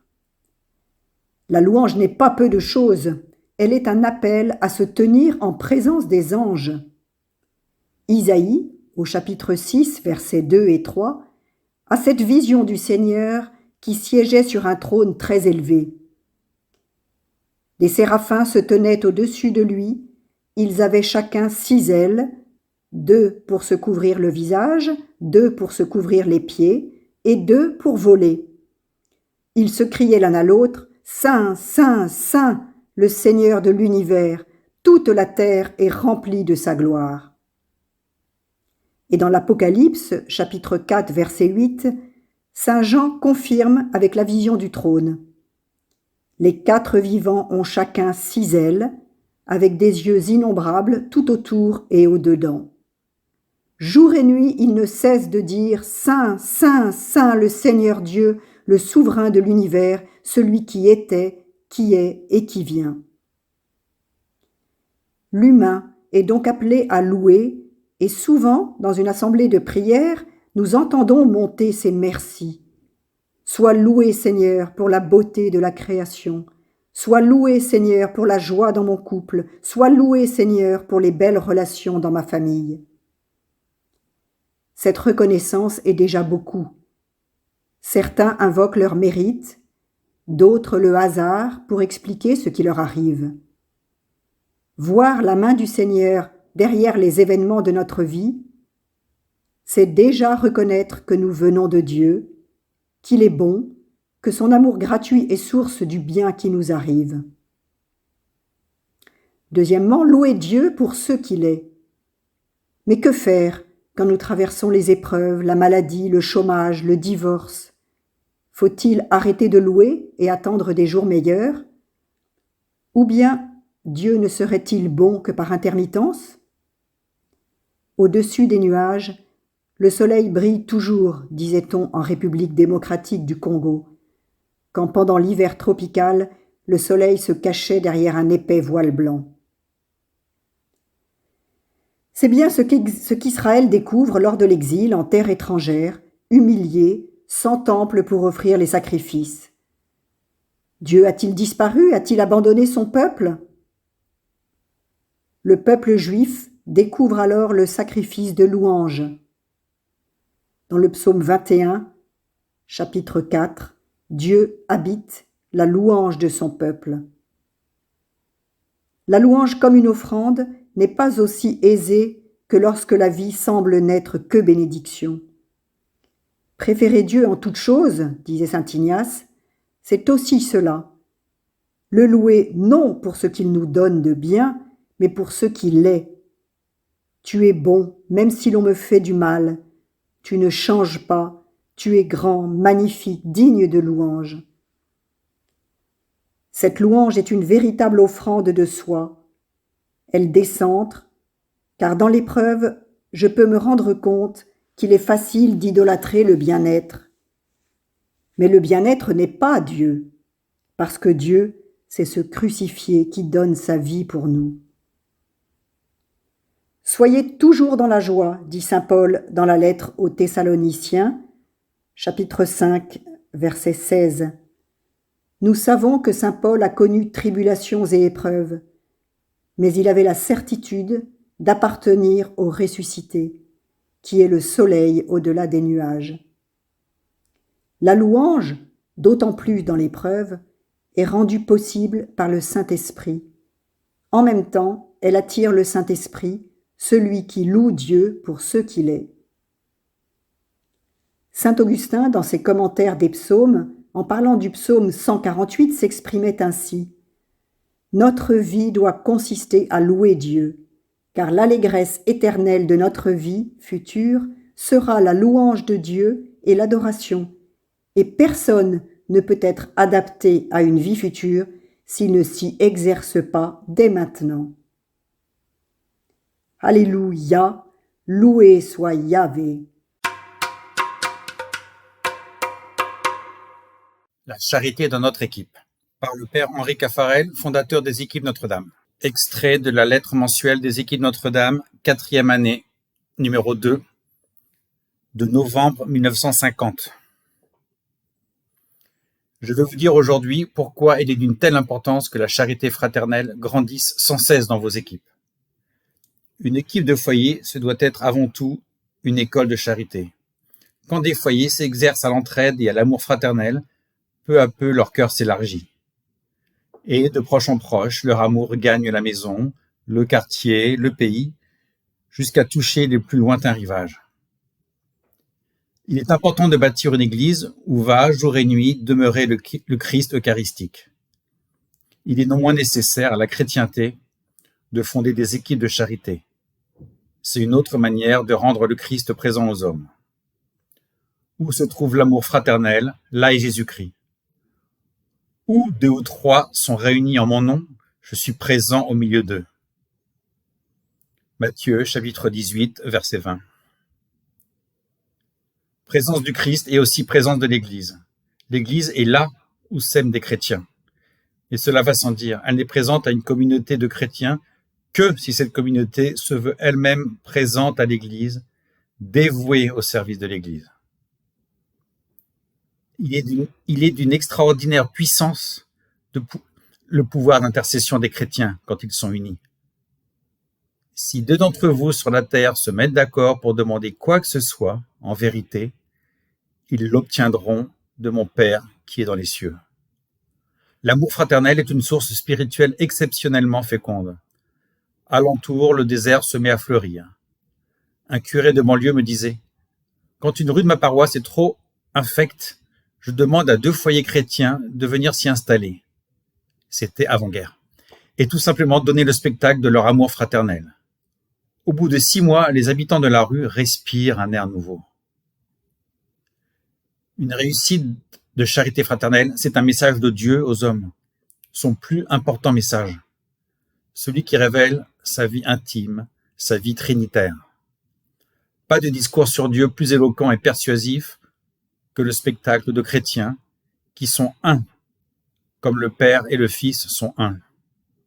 Rien sur terre qui glorifie Dieu davantage qu'une réussite fraternelle, parce que, nous l'avons dit, rien sur terre qui lui ressemble autant. Que ce soit votre hantise, faire de votre équipe une réussite de charité. Prière. Dieu notre Père, nous te bénissons pour la résurrection de ton Fils. Donne-nous l'amour qui brûlait Marie-Madeleine pour nous approcher du tombeau. Donne-nous l'audace qui animait Pierre pour oser y entrer. Donne-nous la lumière qui éclairait Jean pour croire. De Marie-Madeleine, apprends-nous la charité.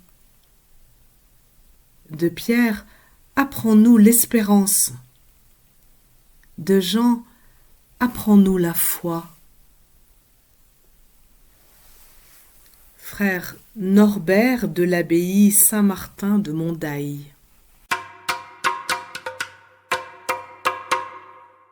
Et voici, pour vous aider à cheminer, quelques ouvrages ainsi qu'un film. Un sens à ma vie, avec Pierre Teilhard de Chardin, un livre de Chantal Amouroux, Jacqueline Barthes et Dominica Beagel, aux éditions Chronique Sociale, édité en 2020, 192 pages à 8,50 €. La vie de Pierre Teilhard de Chardin, 1881-1955, qui était géologue, paléontologue, prêtre et jésuite, est un trait d'union entre la foi et la raison, qu'il réconcilie à la lumière de l'évolution. Sa pensée est pleine d'espoir et très concrète, même si elle peut sembler d'un abord ardue. Cet ouvrage nous en offre une initiation accessible à tous. Les auteurs initient le lecteur à la façon dont Teilhard conçoit l'homme, flèche pensante de l'évolution, en marche vers l'esprit et un Christ toujours plus grand à travers 8 articles. Chacun propose un résumé de son contenu, synthétique, puis le développement des points essentiels à comprendre, avant de laisser la parole à Teilhard lui-même. La forme peut sembler scolaire, mais la construction rigoureuse et la rédaction claire permettent de se sentir prêt à la lecture des œuvres de ce chercheur, philosophe et mystique. Pierre Teilhard de Chardin peut éclairer nos vies d'un sens nouveau. Celui-ci nous appelle à vivre pleinement dans le monde concret où nous sommes immergés, en œuvrant pour l'humanité en marche. La voie qu'il propose réside dans l'unité, le dévouement, la fraternité, et donc dans l'amour. Nous vous proposons maintenant un livre d'Adrien Candiard, intitulé « Sur la montagne, l'aspérité et la grâce », aux éditions du Cerf, en 2023, 144 pages à 12 €. Dans une réflexion à la fois érudite, fraîche et accessible, Adrien Candiard donne des clés de lecture du fameux discours de Jésus sur la montagne. Les recommandations exigeantes de Jésus pour atteindre le royaume de Dieu comblent nos désirs de sainteté, mais peuvent aussi nous décourager par leur radicalité. Au fil des pages, l'auteur nous aide à comprendre le chemin du bonheur auquel nous invite après Jésus. Comment vient-il accomplir la loi? Comment comprendre son infinie miséricorde? Le dominicain nous éclaire sur ses apparentes et déroutantes contradictions et sur la manière totalement nouvelle de vivre et d'aimer proposée par Jésus dans les béatitudes. Une direction à suivre où notre conscience prime sur un corpus de règles. Un autre point fort de ce livre est de nous redire ce qu'est la grâce, notion familière mais finalement assez obscure de notre foi, et son lien avec la prière, lieu intime de la rencontre avec notre Créateur. Là aussi, des pages magnifiques. Bref, une lecture dynamisante pour une foi plus solide et authentique. Et enfin, nous vous proposons un film de Pier Paolo Pasolini, sorti en 1964, intitulé « L'Évangile selon saint Matthieu ». La foi ou comment rendre visible l'invisible. Comment représenter la vie du Christ et en transmettre le souvenir? C'est une question qui s'est posée dès sa mort et sa résurrection. L'Évangile est ce qui a permis de le faire au mieux. La peinture, l'invention de la photographie et du cinéma ont amené d'autres questions liées au pouvoir de l'image concernant cette transmission. Par exemple, faut-il s'adapter au goût du jour, à l'époque dans laquelle on vit? Peut-on profiter des effets spéciaux et des artifices de la technique pour le faire? Pier Paolo Pasolini, en 1964, a choisi de le faire d'une manière toute singulière en montrant ce qui est invisible. La foi. Lui qui se déclarait athée a expliqué après coup comment il lui avait fallu, au cours d'un tournage, modifier sa manière habituelle de filmer pour adopter le point de vue d'un croyant, sous peine de rater son film. Pour en donner un aperçu, il fait ainsi le choix de transposer en images le texte, et uniquement le texte d'un évangile particulier, sans rien y ajouter ou retrancher. Il n'y est pas non plus question de vérité historique ou de réalisme. Les images donnent à voir des hommes et des femmes souvent simples, frustes, au visage marqué, dont le regard est chargé d'une forte intensité. Chaque plan est empreint d'une simplicité poétique et marqué par la rudesse des vies humaines. Il semble alors que tout est ramené à l'essentiel, à l'indispensable. L'existence du Christ comme un voyage au cours duquel il délivre avec un sentiment d'urgence ses paroles et son message. Le spectateur est alors happé par la gravité de chaque instant. Les paroles sont des images, et chaque image est une parole qui dit la force subversive de l'Évangile. Disponible en DVD et en VOD. Rubrique Vie du mouvement. Dans quelques jours à Turin, article de Monique et Jean Dubrez, couple responsable de l'équipe France-Luxembourg-Suisse, équipe Lyon 181. Chers équipiers, à la lumière des billets parus dans les lettres de cette année, que nous soyons ou non de ceux qui iront au rassemblement international en juillet prochain, nous nous sommes mis en route pour Turin. Nous sommes portés par la lecture des pèlerins d'Emmaüs, mais aussi par la rencontre de l'œuvre de Don Bosco. Comme il est vivifiant de rejoindre les deux compagnons bondissant vers Jérusalem, le cœur et l'esprit transportés par ce que le Seigneur leur a révélé. C'est en écoutant le Christ expliquer les Écritures que ces témoins abasourdis et désemparés ont été métamorphosés en des disciples enthousiastes, libérés de leur déception et de leur crainte. La palissade, nous direz-vous. Mais en nous questionnant sur notre chemin spirituel contemporain, lorsque nous nous prêtons à l'écoute de la parole, lorsque nous prenons du temps pour l'oraison, avons-nous conscience qu'une transformation s'est faite dans nos paroles, dans nos actes, dans nos propos avec nos amis, nos relations professionnelles? En sont-ils restés au même point? Sommes-nous chaque année davantage des témoins chaleureux et hardis, dans notre monde bousculant pour témoigner du Christ? Sommes-nous ardents à partager le cadeau de ce que nous vivons en équipe Notre-Dame? Ou bien nous en tenons-nous à nos échanges en équipe pour partager nos progrès sur les points concrets d'effort en demeurant timides, hésitants et peut-être même honteux quand il faut parler de Christ en dehors de notre équipe? Nous avons entendu tant de fois ce récit des pèlerins d'Emmaüs. Se pourrait-il que notre cœur soit resté tiède jusqu'à ce jour et que nous considérions que ce sont les cœurs des autres qui deviennent brûlants, mais pas le nôtre? Nous nous sommes rendus pour la première fois à Turin. Nous avons été frappés par le témoignage de Don Bosco, dont nous sommes allés vénérer la dépouille dans la châsse qu'il abrite.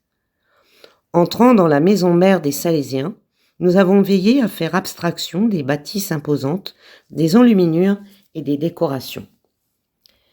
Alors une joie profonde et discrète a pris place dans nos cœurs en découvrant la figure de ce saint dont l'histoire a commencé par un songe. En s'abandonnant lui-même, en avançant avec la force de l'esprit et une foi inébranlable et confiante, il a développé une œuvre pour laquelle le songe lui avait dit qu'elle permettrait de transformer les loups en agneaux. Vous connaissez l'œuvre éducative exceptionnelle conduite par les Salésiens dans le monde entier. Il suffit de parcourir l'histoire depuis l'Appentis originelle dans les champs de Valdocco, banlieue marécageuse de Turin, jusqu'aux maisons actuelles, qui accueillent les enfants, les religieuses auxiliatrices, les éducateurs, les pauvres malades et les pèlerins, pour percevoir combien un cœur missionnaire enflammé a pu transformer le quotidien de tant de nécessiteux. Chers amis équipiers, nous voudrions vous partager l'enthousiasme que nous pouvons allumer en nous, si nous nous acceptons d'être modelés par la parole. Notre mouvement nous y aide. Ne soyons pas des équipiers tièdes et hésitants. Nous avons la chance de découvrir en Don Bosco un exemple puissant. Puissions-nous nous laisser interpeller par lui. Ainsi, nos équipes s'enflammeront et l'appel à la mission du Père Caffarel et de l'Église sera fécond en notre monde dans lequel Dieu nous veut, aujourd'hui, disciples et témoins. En route vers Turin. Séverine et Hubert Jahan, équipe Dijon 18. Saint Maxime de Turin, évangélisateur infatigable au service des couples et de la mission. Saint Maxime de Turin, né au IVe siècle, est un évangélisateur hors pair dont les sermons et la vie ont marqué l'histoire de l'Église. Premier évêque de Turin pendant plus de 40 ans, il a consacré sa vie à l'annonce de l'Évangile, à l'accompagnement des couples et à la mission. Dans ses sermons, il a souvent fait référence à l'épisode des disciples d'Emmaüs dans l'Évangile de Saint Luc. Au service de la mission. La mission de Saint Maxime de Turin était avant tout d'évangéliser. Il prêchait avec ferveur et conviction, cherchant à toucher le cœur de ses auditeurs. Ces sermons, qui nous sont parvenus en grand nombre, témoignent de son souci constant d'adapter son message à son public.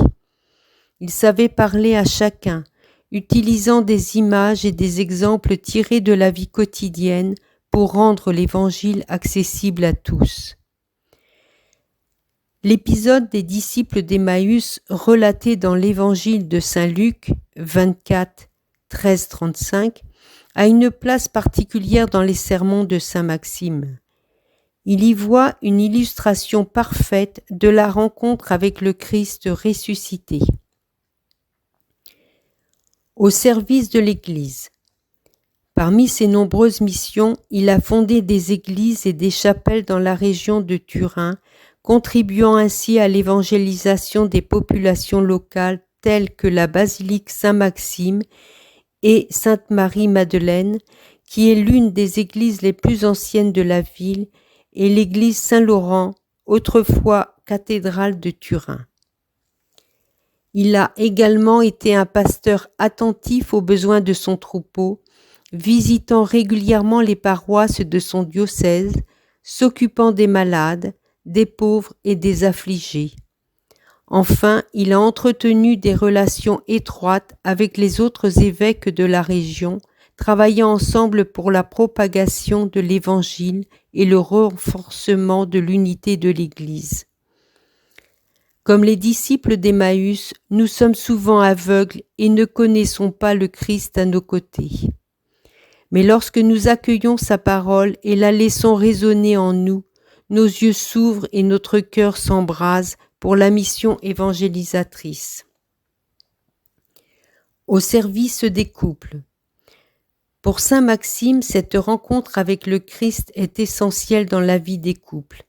Il les exhorte dans ses sermons à accueillir le Christ dans leur foyer, à le laisser éclairer leur amour et leur vie de famille. Que le foyer soit un lieu de prière, de paix et d'harmonie, que les époux vivent ensemble dans la chasteté et la pureté, se gardant l'un pour l'autre et ne cherchant pas leur plaisir hors du mariage.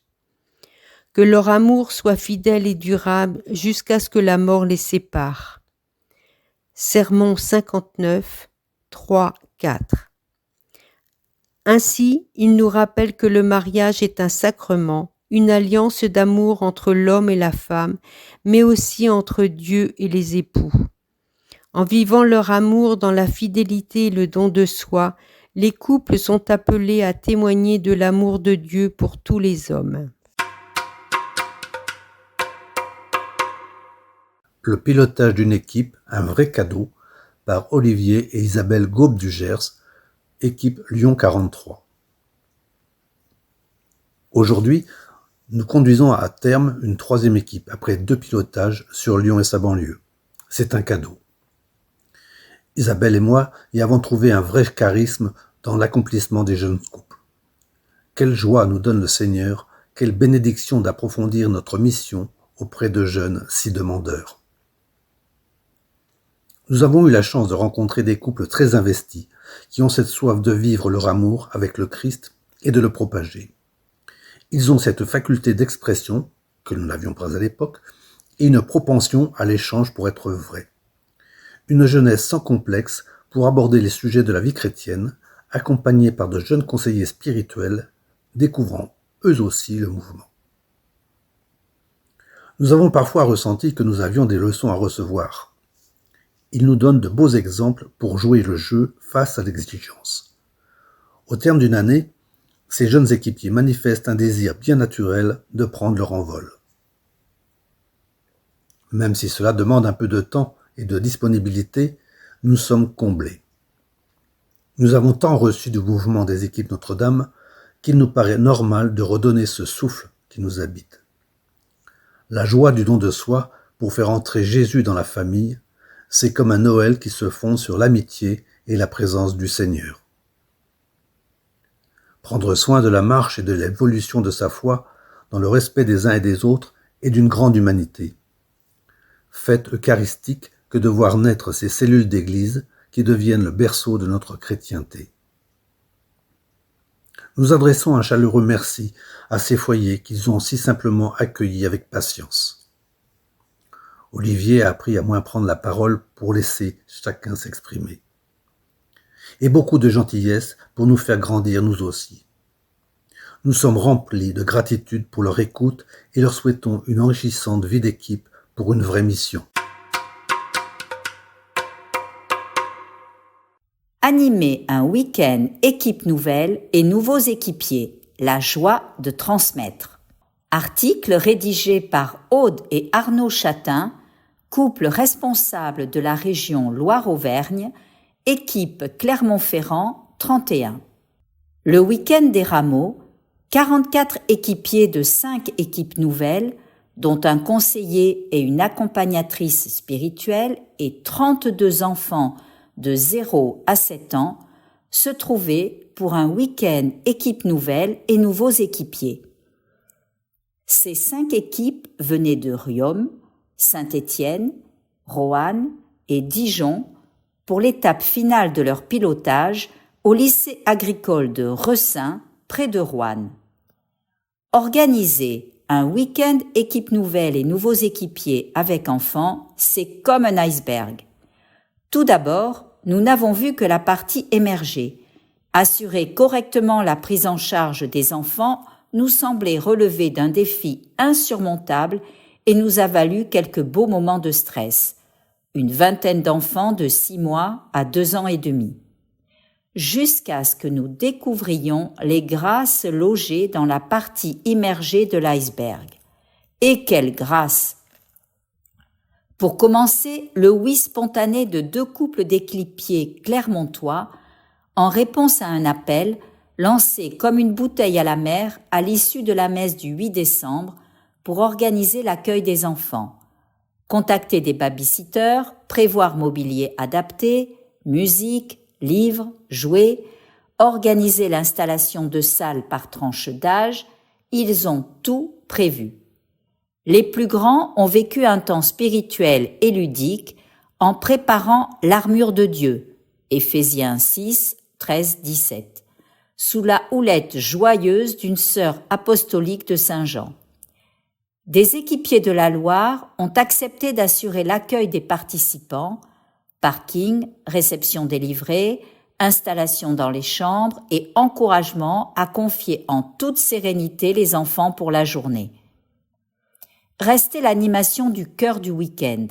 Grâce à la participation active de nos collègues régionaux de la vallée du Rhône, du foyer pilote de l'équipe nouvelle de Saint-Étienne et du conseiller spirituel de l'équipe de Dijon, les participants ont reçu des témoignages éclairants, parfois émouvants, sur la prière, la mise en commun, le thème et en mode crescendo sur le partage.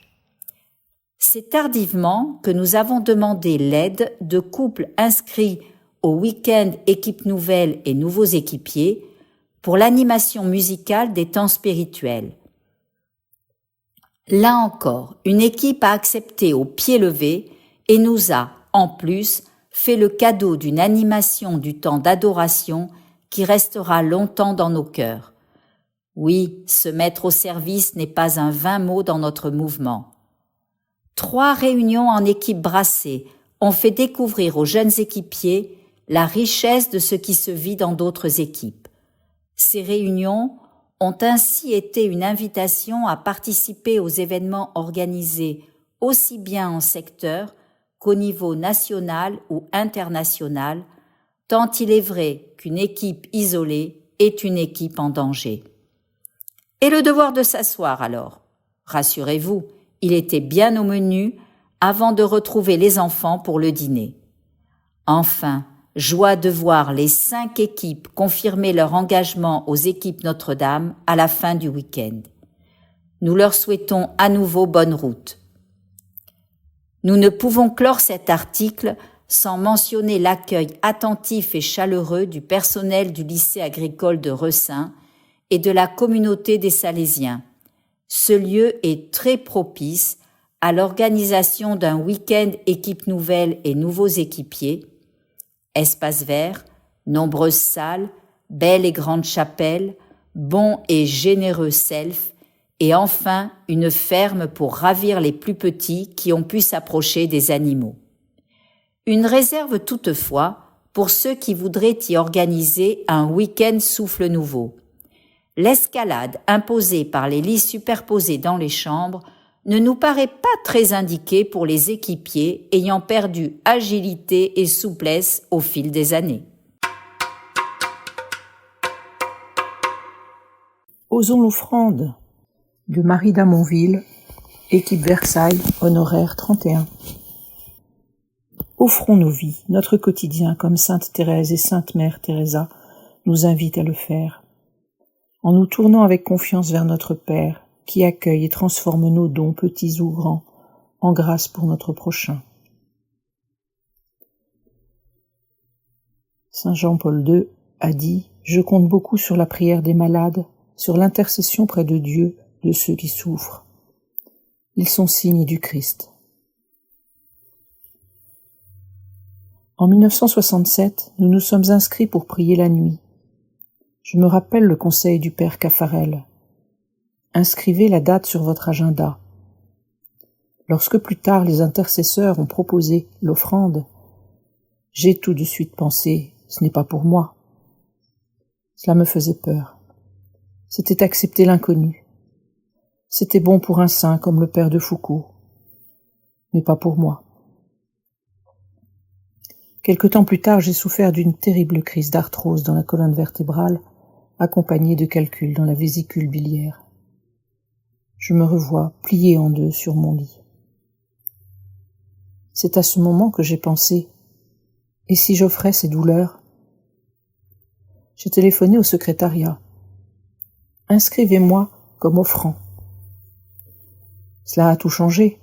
Au moins je souffrais pour quelqu'un, pour quelque chose. Depuis, je n'ai jamais regretté cet engagement qui pourtant m'avait fait si peur et qui m'a tellement aidé. Merci, mon Dieu. De Marie d'Amonville. Il n'y a pas de plus grand amour que de donner sa vie pour ceux qu'on aime. Saint Jean 15, 13. Le Christ nous invite à poser cet acte d'offrande de nos vies. Comment le vivre? Les intercesseurs proposent l'offrande de sa vie comme un engagement formel, associé comme une trilogie à la prière et au jeûne. Présenter au Seigneur nos peines, nos joies, nos difficultés, nos épreuves, notre vie quotidienne. Une offrande gratuite de ce que nous sommes, pour les personnes qui nous sont confiées à travers les intentions de prière que nous recevons. Une offrande vécue dans l'espérance. De Aude et Olivier de la Motte. Le logo des intercesseurs, deux mains ouvertes sous un crucifix. La croix nous recentre sur celui qui est la voie, la vérité et la vie. Les mains nous font entrer dans cette communion fraternelle de prière, dans l'ouverture du cœur vers notre prochain, proche ou lointain. Les intercesseurs, veillez et priez. Matthieu 26, 41. Veillez et priez pour ne pas entrer en tentation, nous dit le Christ à Gethsémani.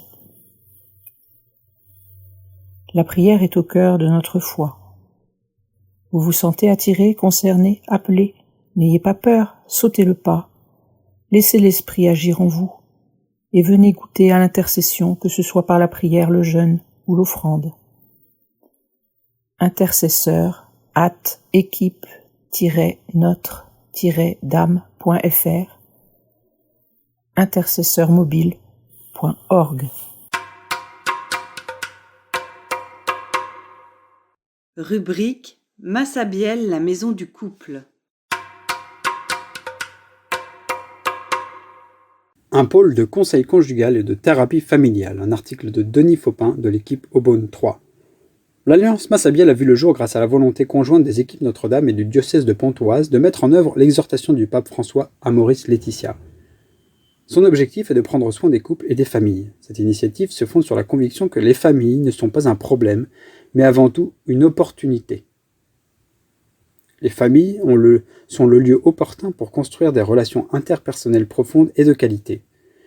C'est pourquoi, dans le cadre de l'Alliance Massabielle, un pôle de conseil conjugal et de thérapie a pris naissance. Il est animé par une équipe de professionnels et de thérapeutes au service des couples et des familles, dans un accueil inconditionnel. Ces praticiennes sont au nombre de 3. Myriam Favre, conseillère conjugale, Jessica Guerrero, thérapeute de couple, et Sophie Fresneau, thérapeute familiale. Elles exercent dans une maison distincte du bâtiment principal, au premier étage des Glycines, avec une dynamique d'équipe à la différence de ce qui se fait en cabinet de ville. Elles se retrouvent dans une vision chrétienne de l'accompagnement tout en gardant chacune leur spécificité professionnelle.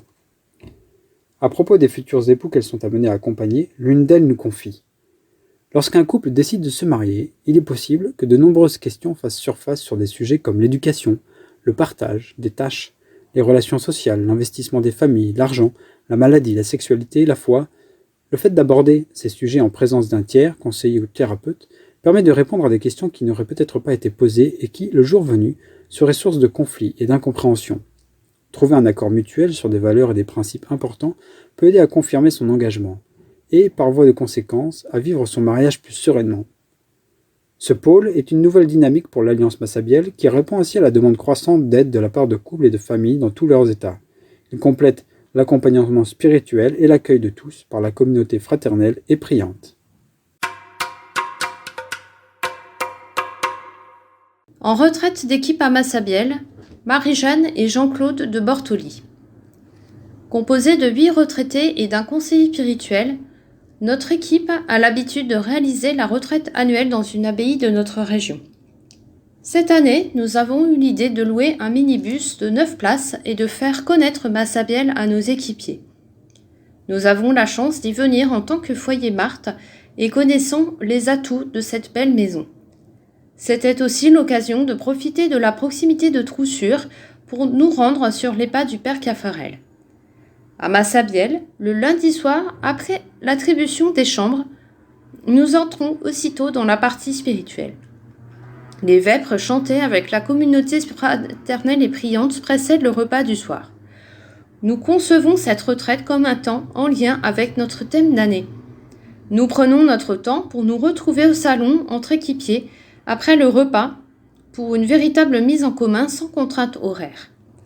La première matinée est consacrée à notre thème d'année, Introduction à la vie dévote de saint François de Sales. L'après-midi, le père François-Joseph, aumônier de la maison, nous introduit à la vertu de prudence, puis 2 jours après à la vertu de justice. Le père ne mesure pas ses efforts pour répondre à nos questions. Les temps libres nous permettent de réfléchir à ce que nous avons reçu et de nous détendre en nous promenant dans le magnifique parc. Le jardin partagé nous montre une belle vie relationnelle avec les voisins de la maison. Soulignons enfin la qualité des repas servis, la disponibilité et la gentillesse du personnel de service. Le départ du jeudi vers 14h se fait avec une petite pointe de regret de quitter ce lieu attachant. Nous avons apprécié de nous retrouver en équipe durant 4 jours. L'accueil chaleureux et la disponibilité de Thierry le directeur et Tiffaine son assistante, la sérénité des lieux mis à disposition et les moments spirituels de la retraite. À Troussure, nous avons pris conscience de la vie du Père Caffarel, de toute l'activité de formation à l'horizon qu'il avait élaborée et de l'ampleur de son œuvre. Nous avons pu nous recueillir sur sa tombe. Alain Poultet, conseiller spirituel. À l'oratoire de Massabielle, avec quelques personnes de la maison et des familiers, Certains ont pu découvrir la prière des heures, l'aude vêpres. L'élément central en est le chant psalmodié des psaumes. En 3 jours, nous avons progressé. Ferveur, application, mélodie se conjuguaient plus harmonieusement. Il arrive que les psaumes nous surprennent, voire nous heurtent. Me revient ce qu'écrivait en 1939 le philosophe Louis Lavelle. Il y a tout l'homme dans chaque homme, avec le meilleur et le pire. Les psaumes sont le miroir de nos âmes. Geneviève. J'ai aimé l'accueil chaleureux que nous avons reçu à Massabielle. Je me suis sentie très à l'aise, un peu comme à la maison. Les prières communautaires du matin et du soir, simples et belles, nous ont portés au fil des jours.